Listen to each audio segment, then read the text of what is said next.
En aquest episodi visitem el que diuen que és el poble més bonic de tota Geòrgia. És un d'aquells llocs que tothom recomana i que nosaltres mirem amb certa cautela.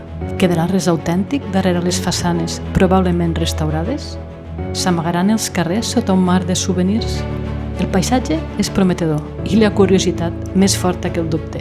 Som Lluís i Núria i això és...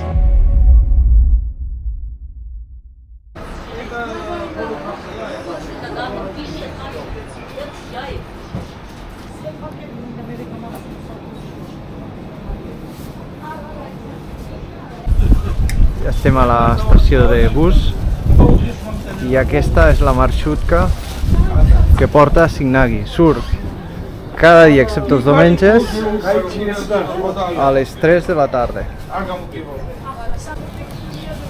He anat a comprar una mica de dinar, que són uns cachapuris de formatge, és una mena de pasta de full farcida de formatge.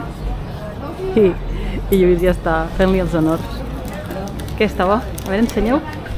Crema, no? Formatge. Au!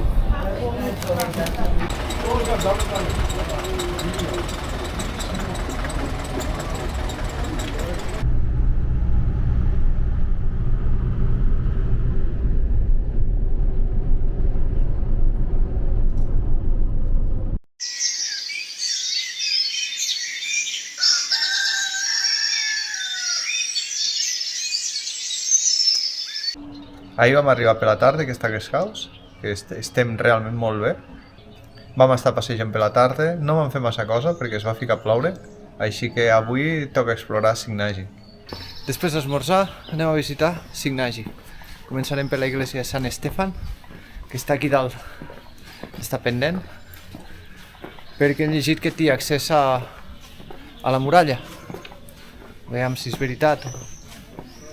Per altra banda, dic que Signagi és una ciutat costeruda, poble costerut. Vagis on vagis, o baixes o puges, en pla no hi ha res, ja que està dalt d'un turó. Signagi diuen que és el poble més bonic de Geòrgia. Suposo que va a gustos, és molt turístic, això sí. Hi ha molts turistes indis, molts turistes xinesos. Veurem què tal és.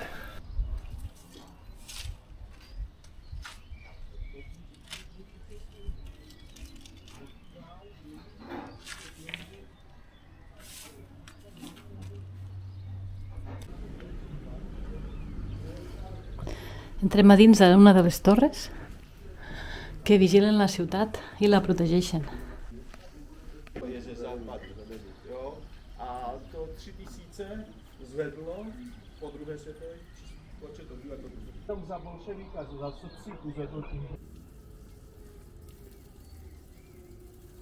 Des de dalt de la torre, aquestes són les vistes de la ciutat. Aquí tenim la bonica església de Sant Jordi, amb el seu campanar sobre una torre de guaita que domina la vall de l'Azani i al fons les muntanyes del Daguestan que encara es veuen nevades. Doncs anem cap allà a veure la iglesia, a veure què tal, a veure com és.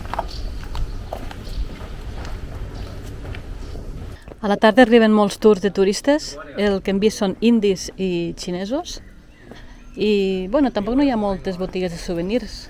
A Mar Jove, una mica de tèxtils aquí a la paret, però per l'encant que té aquest poble i el bonic que és, encara arriba poca gent.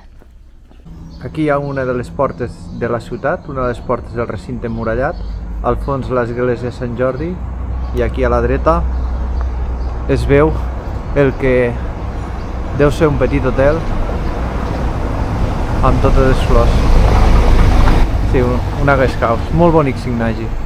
Molt maco per passejar, per passar un o 2 dies visitant la ciutat i els cellers que hi ha al voltant.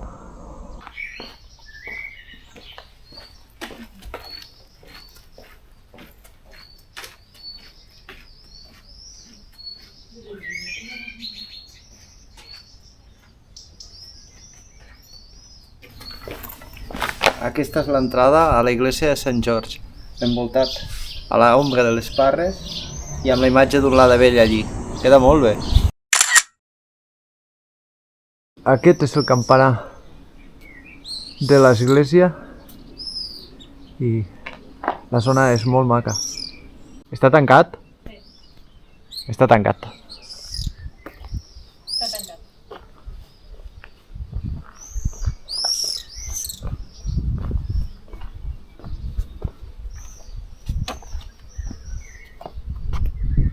Ens haurem de conformar amb veure-la des d'aquí. Les localitzacions que no tenen un atractiu turístic clar es troben en un estat de semiabandonament, com aquesta casa,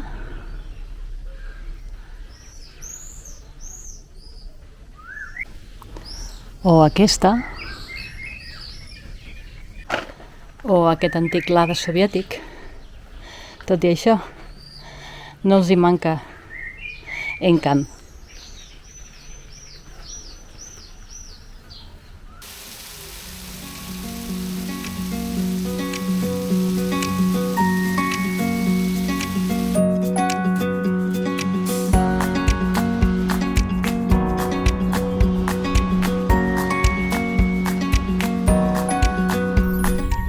Aquest és el convent de Santa Nino. Es troba als afores de Signagi. Santa Nino va ser la missionera que va convertir el rei de l'època, cap allà al segle III, al cristianisme. Se li va construir una petita capella i sembla ser que fou enterrada aquí. És ara un lloc de peregrinatge pels creients, però també pels turistes. I al llarg dels segles la dedicació i el treball de les monges va fer que aquest convent prosperés.